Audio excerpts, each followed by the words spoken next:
All right, welcome. Welcome to Generous Theology. This is Brock, and I'm with my friend Chuck.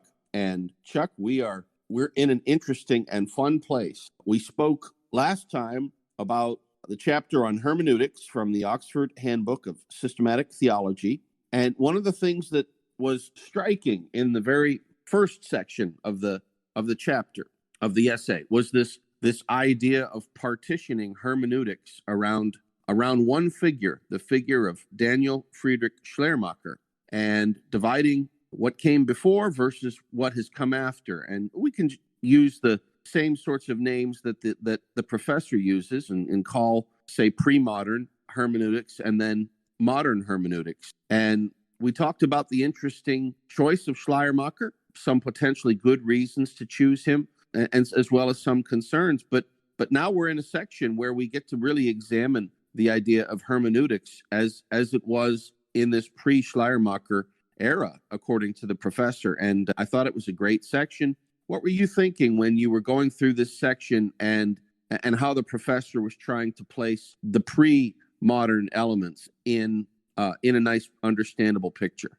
Yeah, certainly we can talk, and we have, about the choice of Schleiermacher as the pivot point, but there is certainly much to be said about not merely ignoring the pre-modern, and certainly Professor Davies doesn't ignore the pre-modern, but looking at what is it that the pre-modern did as far as their hermeneutics. There is, I think, sometimes a sense by some more modern thinkers that it wasn't really until the modern thinkers that any kind of hermeneutics was done. And I think we've seen some of that idea before. And Davies points out that no, there are differences in method, and maybe a lot of the ways that many people are doing hermeneutics today are mostly tied to that modern era and that modern way of doing hermeneutics. But there is plenty of hermeneutics being done in the pre-modern era.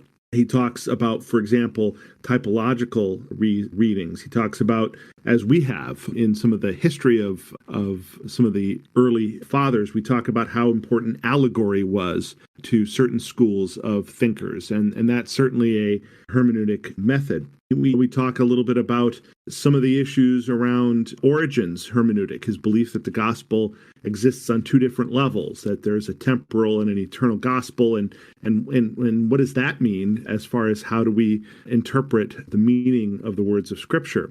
We certainly hear about Augustine's theology and how there's a link between the way that we exegete Scripture and how we understand the world, and that is also a form of hermeneutics. Augustine puts a lot more emphasis on the literal sense of Scripture than perhaps folks like Origen did, who had more in the way of allegory. Not to say that Augustine didn't do some allegorical thinking as well. But you've got hermeneutics being done that way as well. And then we come to what I thought was just one of the more interesting sections of this chapter, which is the paragraphs on the Divine Comedy by Dante. And Professor Davies says that Dante really is the consummate representative of a pre-modern Christian hermeneutic, not because he's a theologian, that theologians were exercising hermeneutics, but even as a writer. Dante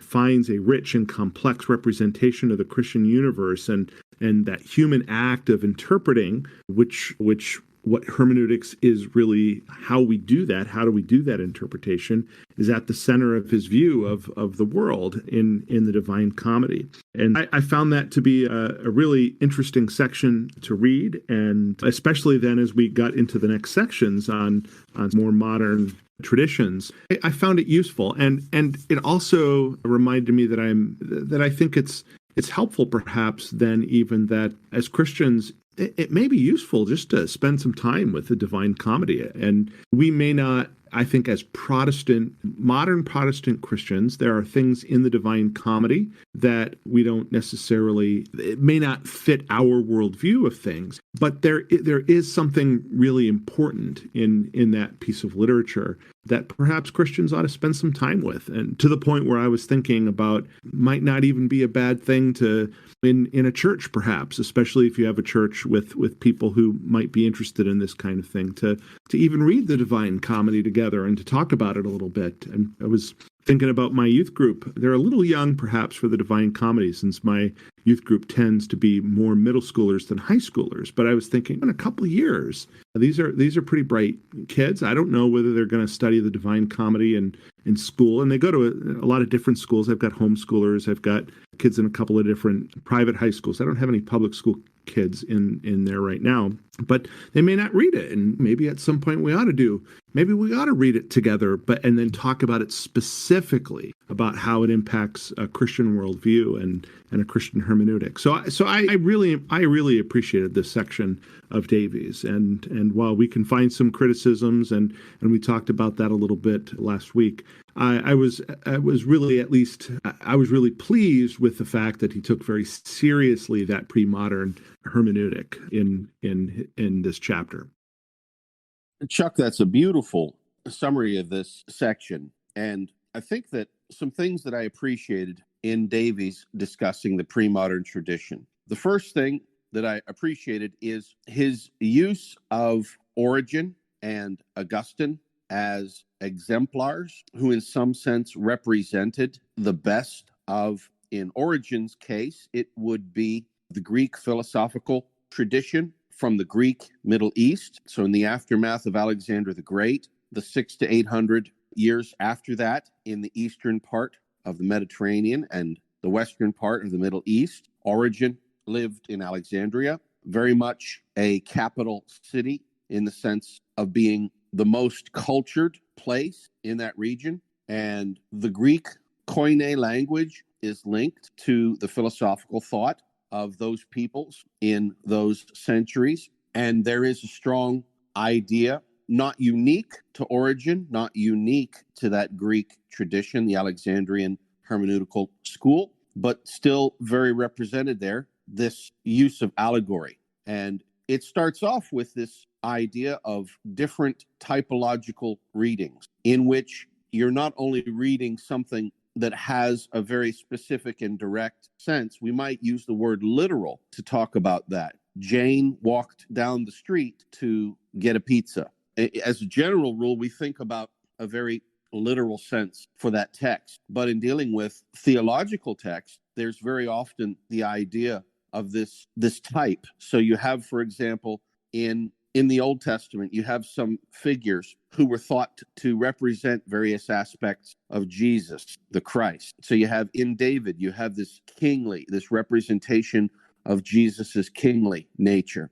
In the Aaronic priesthood, you have this idea of Jesus, the coming Messiah, and his priestly function. In the prophets, and here you might think of somebody like Isaiah, Jeremiah, Ezekiel, you have these types of Jesus as this prophetic voice representing God to his people. And so from these sort of typological readings, you find allegory, and you couple that together with the idea that difficult texts were to be read and understood in the light of easier text. And you start in the text as a reader, and you start working through those issues. You use these types, you use allegories to bootstrap, and then eventually you start ascending this spiral staircase of maturity and understanding.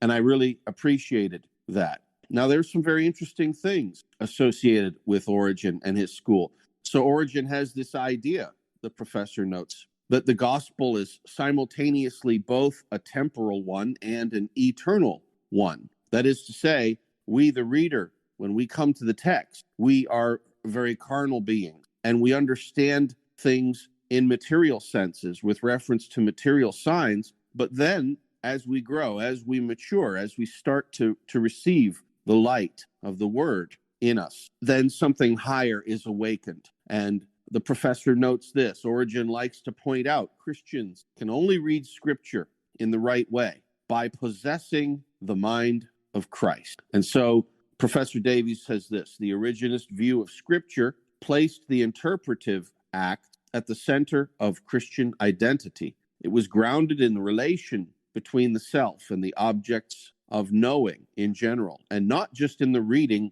of Scripture. Now, this is an idea that Origen wants to bootstrap this idea of Sophia, or wisdom, that comes from and derives from the Logos principle, and represents this idea that one can find in Proverbs chapter 8. Wisdom is out at the street corner, and wisdom is like a vendor shouting out, come you simple people, come to me, and I will make you wise. I will give you wisdom, and you will stop being the way you were, and you'll start being this new way.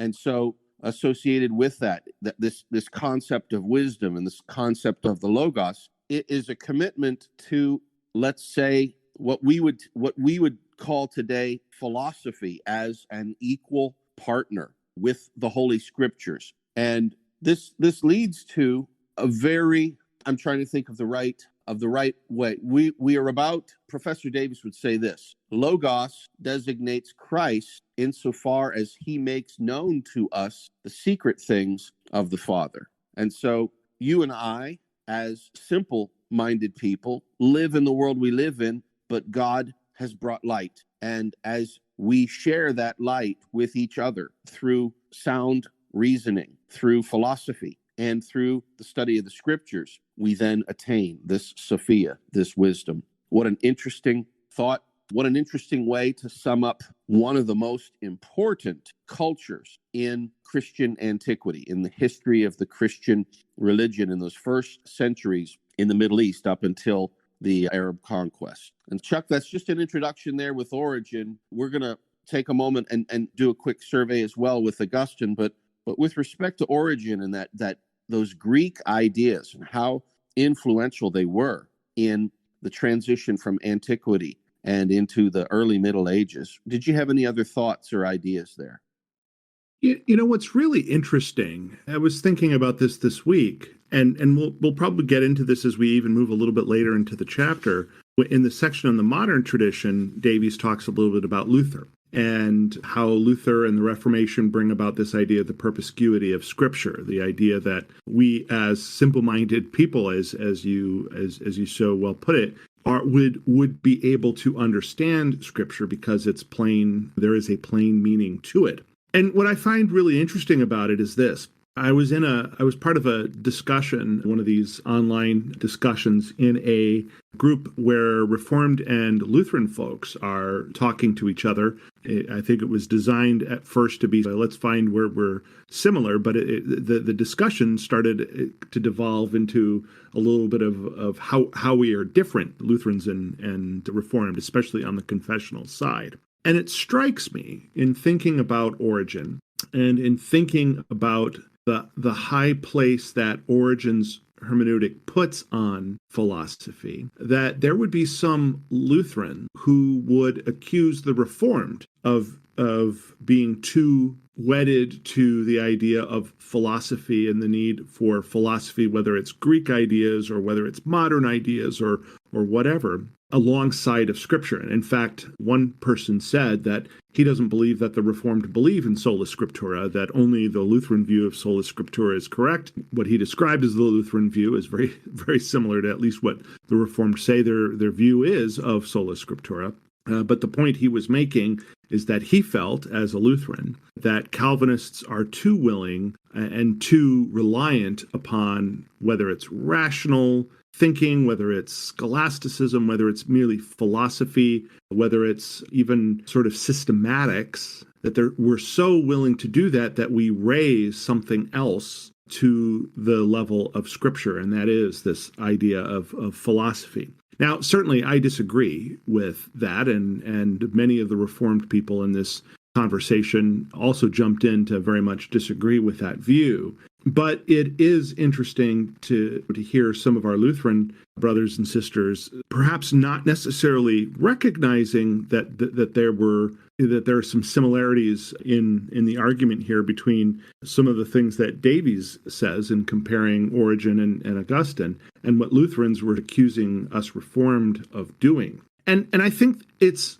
that accusation, as even though I disagree with that accusation, I agree that hermeneutic tools are what they are, and that even thinking about things, even using philosophy, and we'll get to that in a future chapter as well, using systematics to help us to understand Scripture as a tool to understand Scripture is part of general revelation and is certainly valid. But it is interesting to hear the concern on the part of some Lutherans that we, as the Reformed, take that too far. Now, what I think we should take from that is not so much a willingness to reject the idea of going into systematics, a willingness to reject anything that we don't understand as merely mystery that is outside of our ability to know, which at least this person representing a particular Lutheran view felt that we should do. But it is a reminder that however we do interpret Scripture, how we exegete Scripture, how we use these hermeneutical tools and the tools that we use, we need to always be very careful about how we do that. And so with Origen, there is, I think, at least a sense in which it could be said that in some areas, Origen was so tied in to that Greek worldview of the day that there's a sense in which perhaps, and we can argue about this, but I tend to think that Origen perhaps goes a little too far, right? In applying Greek concepts and Greek philosophy and the ideas of primarily Plato. Aristotle was less a part of it, as I understand it at this point, but perhaps was so tied into that worldview that he didn't always see where perhaps he was getting out of the bounds of Scripture, or at least getting into areas where he needed to be a little more careful. And Augustine, which Davies describes as having the same link, albeit in a more pessimistic register, I would say perhaps also in a more scriptural.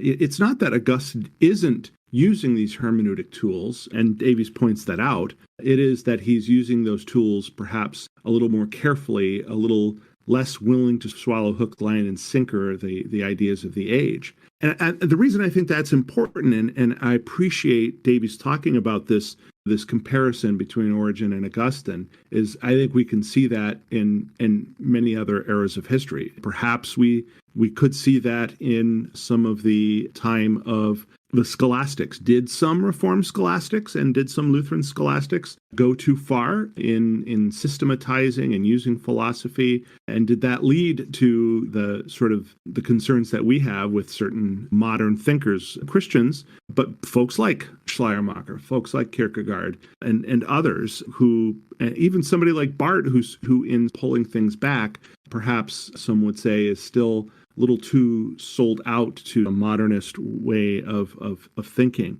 And it's certainly a good opportunity for us to think about, so how do we use these tools without completely rejecting them, without simply just going the idea that, well, if we can't understand what it says in Scripture, well, then too bad. It's a thing that's beyond our understanding, and we're not even going to bother with it, versus thinking carefully about how do we use the hermeneutic tools that God has given us, that are a part of the good creation that God made, and perhaps allow us to gain some insight into the things of God, even beyond what is revealed in Scripture. Now, we would always say that when we learn things beyond what's revealed in Scripture, that's general revelation, and so we're not going to learn about salvation, we're not going to learn about Christ, we're not going to learn about the gospel, but we may learn some things about God's good creation, for example, through that form of general revelation. So,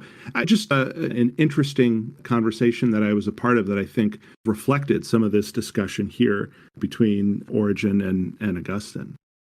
Chuck, I liked how you highlighted the different colors and the facets of the way that the hermeneutical tools were used. Now, if Origen is perhaps this exemplar representative of the Eastern Mediterranean Koine Greek culture, by the way, let me throw in one other interesting plot twist or dimension to this, and that is to consider that there is not only are there a certain set of hermeneutic tools, but there are actually certain biblical canons that are associated with these various cultures. So, associated with the Koine Greek period, the Alexandrian Middle Eastern era that Origen's a part of. We have a biblical text for the Old Testament called the Septuagint, and then we have the New Testament text coming out as well, written in Koine Greek. And so when people in this Middle Eastern culture are doing their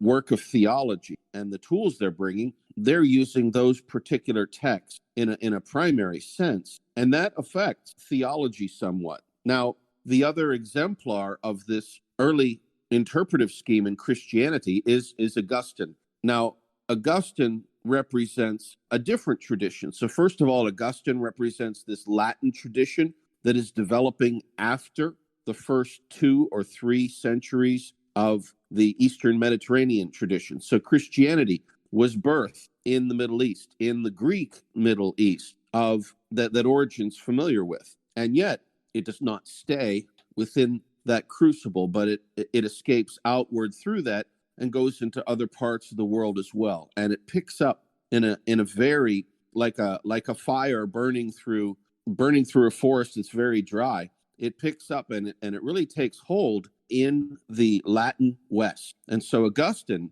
is this exemplar of this Latin West, this Roman that was still based in Rome and Italy in the first centuries of the Christian era. Augustine gets to be this hermeneutic representative. Now, Augustine, by the way, is not working with primarily the Septuagint or Greek versions of the New Testament text, but Augustine and the Latin tradition, I should say, is working with primarily this Latin Vulgate that Jerome has written. It's a translation of both the Old Testament and the New Testament scriptures into Latin. And the Latin Vulgate is going to be an important biblical text for over 1,000 years. And you talk about things mattering. That's huge. That's really important. Latin, and in particular the Vulgate, has very much fallen off in Western society, I would say, in the last 100 years or so. Right up until the last 100 years, you had academies where people were teaching the Latin language, where people were using text, the Vulgate, and other Latin forms of literature as what was called an education in the classics. And so Augustine is really this interpreter who comes out of this new culture, a different culture than Origen is in. Now, as Davies thinks of Augustine, there's this idea that being a Christian in some fundamental sense is being an interpreter, being a part of a community that does interpretation. But of course, underlying this is this partnership with the sanctifying illumination of the Trinitarian God, as Professor Davies says this. And so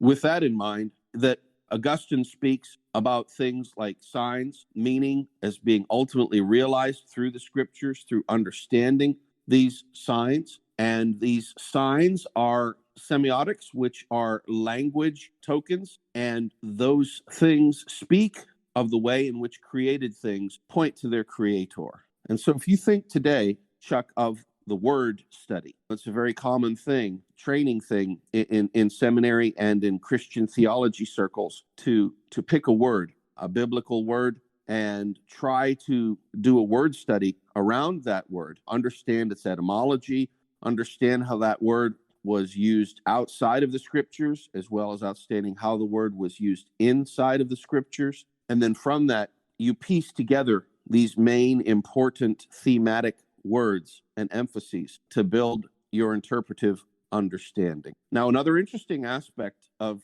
Augustine is Augustine really brings this understanding of not only the external landscape of theology, what do we see happening in the world, but he also brings an internal landscape. That is to say, he understands that there is this mind and that our own subjective state, as Professor Davies puts it, is an essential precondition for our capacity to understand the true meaning of the world and the creation of God, which is transcendentally open to him. Now, what does that mean? Chuck, that means that people are not just flat objects walking around in an objective world, but rather we are perspectival people. we go and things have meaning to us as observers. Things have meaning to us in and to the degree that those things relate to us. And so things that are very important develop an intensity. And if you've ever wondered why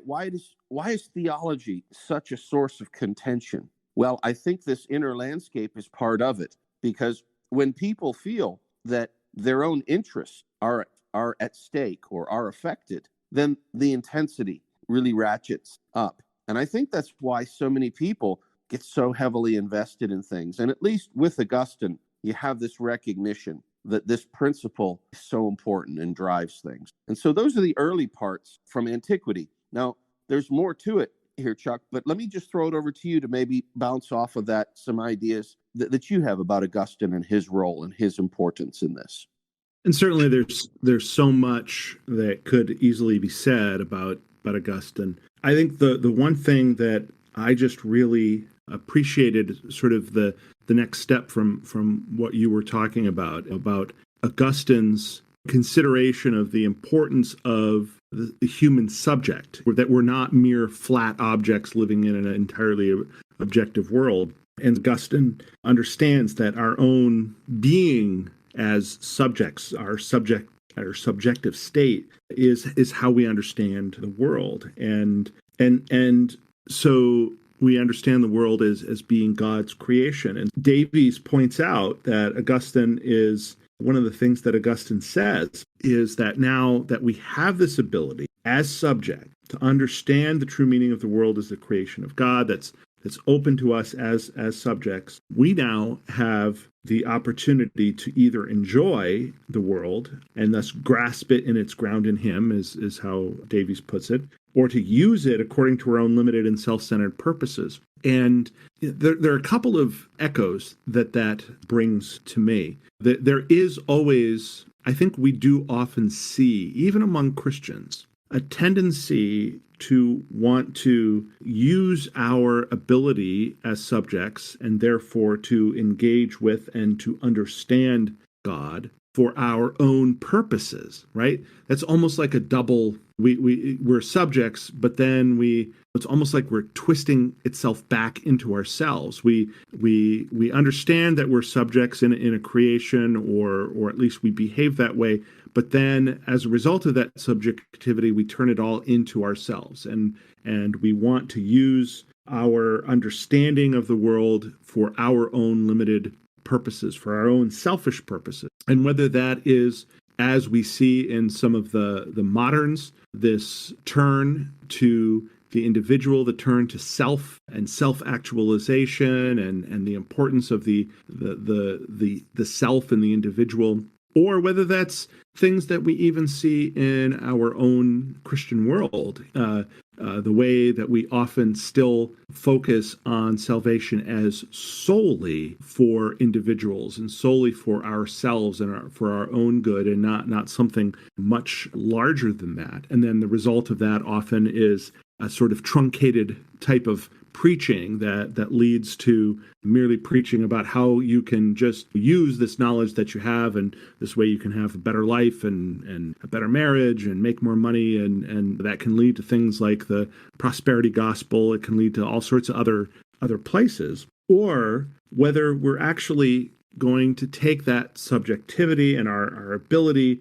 to understand God's creation as subjects in creation to enjoy the world, and that reminds me of the first question and answer in the Westminster Shorter Catechism. What is the chief end of man? The chief end of man is to know God and to enjoy Him forever. And certainly, I think the Westminster Divines understood this, that the purpose of knowing God isn't, and knowing His creation and knowing all there is to know about Him, isn't our own self-interest. It isn't our own self-centered purposes, but it's so much larger than that. It's a way of enjoying the world in God, and thus, as Davies put it, grasping it in its ground in Him, understanding that the earth is the Lord and the fullness thereof, and that we as His subjects are part of that.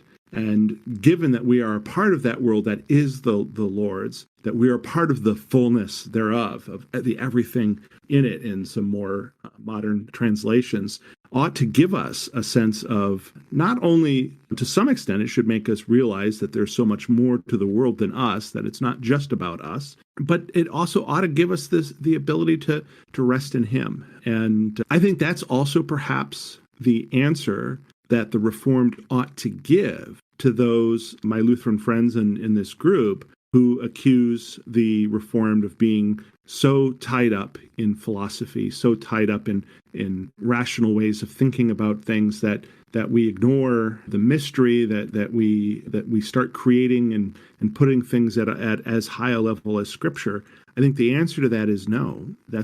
We're not doing this for our own purpose. That would be wrong. And if you, our Lutheran friends, perceive that that's what we're doing, thank you for the correction. But the reason why we as Reformed folks are willing to consider perhaps more greatly than some of our Lutheran brethren, some of these ideas of philosophy as ways, as tools in general revelation that God has given us to understand his creation. The reason we do that is not for ourselves, but it is to enjoy what God has created. It is to enjoy what God has done in his good creation. It is to enjoy how he is now restoring that creation and how Christ is at the center of that, at the gospel center of that restoration. And as long as that is our focus, then I think to some extent that our willingness to use these hermeneutic tools, these ideas of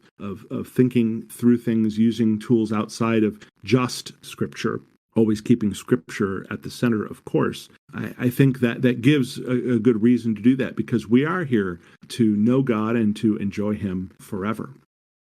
Thank you for that beautiful journey. Chuck, we get to the final portion of this pre-modern section, and I have to admit, I was very surprised with Professor Davies' choice of a representative example or exemplar of the pre-modern tradition in the later portion of the Middle Ages, and specifically the choice of Dante. So my first thought was, why would one choose a non-theologian to discuss these important aspects of a theological hermeneutical tradition? That was a real surprise to me, and I'm not sure I agree with it. The other thing as well is perhaps what was the opportunity cost in this choice? And I think that by choosing Dante, speaking about the Divine Comedy, this idea of theological hermeneutic as linking with literary interpretation, let's say, I think it was a bold move. I'm not sure it was the right move, but I think it's opening up a good point to discuss on. Now, so first of all, let me get to the opportunity cost. What could Professor Davies have focused on in the late Middle Ages? Well, something staring me at the face would have been the theology of Thomas Aquinas and the importance of Aristotelian philosophy as an undergirding a bulwark. And so the idea here is that with the rediscovery of Aristotle in the High Middle Ages period, theologians like Aquinas bolstered, augmented, critically married Christian understandings with these Aristotelian categories in an attempt to improve Christian hermeneutics around this idea of philosophy and a scientific understanding of theological concepts. Now, this ultimately is one of the main stories of the Middle Ages, the adoption of these Aristotelian concepts into theology, into philosophy via what is often called today scholasticism or the scholastic method, and then the subsequent back and forth in the Middle Ages as people tried to run with the new program, run with this new scientific theology that aimed by means of an augmented philosophical basis to give new categories that had a scientifically certain character. Now, what's interesting here is that in some sense, what develops in the rest of the High Middle Ages period up until the Renaissance and the early modern period is really the train wreck. So in some sense, this marriage happened and schools started to run with the new scientific theology that was very heavily based with philosophy. And in the back and forth that happened between theologians who succeeded Aquinas, and so think here of theologians like John Duns Scotus and William of Ockham, as well as many others, we really had the bantering, the back and forth, trying this on. Can we think in these ways and with these methods and these scholastic ideas? And cutting to the chase, I would say the verdict of the Middle Ages is that the answer was ultimately no. And so new modern initiatives came up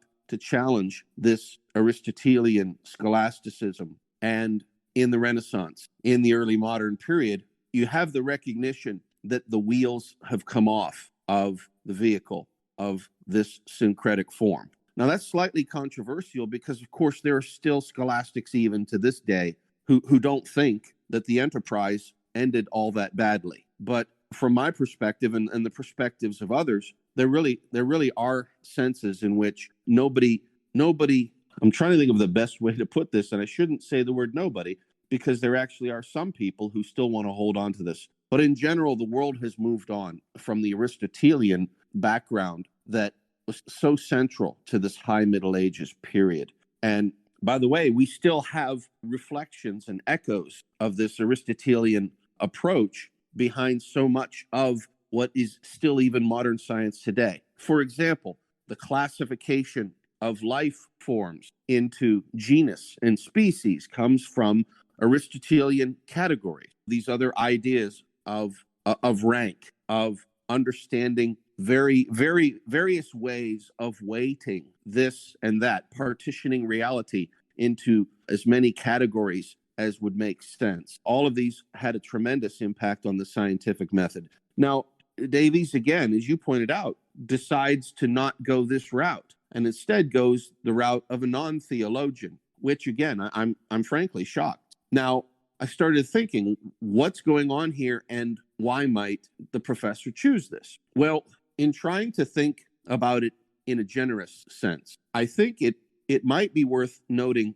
Dante and his contribution in the sense that the professor wishes to anticipate what is going to come in the modern era, which is to say this transcendence of literary form, literary criticism. Think genre and the rules of understanding literature in various forms under the ideas that when I'm reading poetry, there are certain sets of rules and hermeneutic principles that apply to me reading poetry as poetry, while there would be a different set of rules for me reading what is narrative text versus reading text that is historical, or reading, let's say, text that is literary, having a dramatic form. And I want to introduce this idea that perhaps Professor Davies is illustrating Dante in this important role because culture is in some sense upstream of theology. And so as literary movements, as literary events happen that capture the culture, theology and philosophy can actually be driven by that. And what would be an example in our lifetimes? Well, think about, I think it's Dan Brown's book, The Da Vinci Code. Now, that's, of course, a work of fiction. It's a novel designed to explore some interesting hypothetical historical possibilities. And yet, in some sense, to the degree that it completely changes and shifts the way people think about theology. It doesn't have to be about theology to affect the world of theology. And we're going to find, as the modern period approaches, that that's one of the best ways to encapsulate what happens in the modern period, is in some sense we move from a scriptural canon to this literary canon. You know, Chuck, you probably remember there was this model, this book you and I were going to possibly read together and go through, entitled The Critical Tradition. And what it was essays in literature, 50, 60, 75 of these most seminal literary works that have influenced the way people think. And so I think that's my verdict on what the professor was probably trying to do, was to illustrate how even in the pre-modern times, you can see the soft power of the literary form. And by the time we get into the modern era, there's an open question among some whether we even need the Holy Scriptures versus some compendium of critical literary works. Now, Chuck, that's not you and I, but I think that's where we're going to be going in this modern movement. Now, that's a lot to take in, Chuck, and I'm sure some of it's arguable. Having bounced that out, how do you think about it, and where would you go? Is that a right reading of Davies here, or were you thinking perhaps something else? Yeah, I'm not sure. It's certainly a thing, and I think there's some basis for it. Just in you're right that there is a sense in which after this time into the modern era, there really is the sense in which for many interpretation and hermeneutics becomes a practice that does not vary in how it's performed based on whether you're reading scripture or something else. And perhaps whether it is purposeful or whether it is a reflection of Davies existing in a culture that has done that already, perhaps that explains some of it. But now I'm going to maybe on the other side of things, a couple things that I was thinking about. I also was thinking about what were some of the other options. And I agree, actually, just as you said, that the option that is staring one in the face is Aquinas. I agree that Aquinas would have been the natural choice, given that this is a book on theology and systematic theology. Aquinas is very much a systematic theologian in many ways, also very philosophical, obviously. And it would have made a lot of sense to go to Aquinas. Here's why I think perhaps there might have been an unwillingness to go there. And it relates to some of the things that you mentioned. If Aquinas becomes the be all and end all of the pre-modern, especially the late pre-modern, the high Middle Ages theology, it does, I think, in a way, give a greater importance to Aristotelian ways of thinking, right? As you correctly point out, what Aquinas very often seems to do is to take these new, they're not new, but they're new to them because Aristotle was being rediscovered. These new concepts that in some ways build on, but in some ways are different from the Greek ideas that the folks of the late ancient world and the early Middle Ages had from these Platonic ideas. And it does try to synthesize them very much into Christian theology. And I wonder whether there's a sense in which Davies knew that is a lot of what Aquinas does. That's why for some, not all, Aquinas can be fairly controversial, and not everyone has the same appreciation for Aquinas as a result of that. Now, by appreciation, I don't mean a lack of understanding that he was a seminal figure, because certainly he was. But perhaps if we're dividing the world into a pre-modern and modern era, Aquinas is only a reflection of a portion of that pre-modern era in a way that perhaps Augustine and Origen are able, even though they still represent particular times and particular ways of thinking and don't fully represent some of what came later, in a way, Origen and Augustine are good at standing in for that wider range of pre-modern hermeneutics. And Aquinas would bring in some issues that would have to be dealt with. The other piece, I think, is this. And Aquinas, you could have done this with Aquinas, but I think it's just, in some ways, the way that you can do it with Dante and with the Divine Comedy is just, it really fits, which is that the pre-modern Christian hermeneutic, as opposed to the modern Christian hermeneutic, recognizes sort of that all of life is religion, that we can't separate the world into sort of the rational and the religious. We don't separate the world into the things that we can see and are therefore scientific and the things that we can't see. And so we maybe different people weigh those differently, whether they're rationalists, whether they're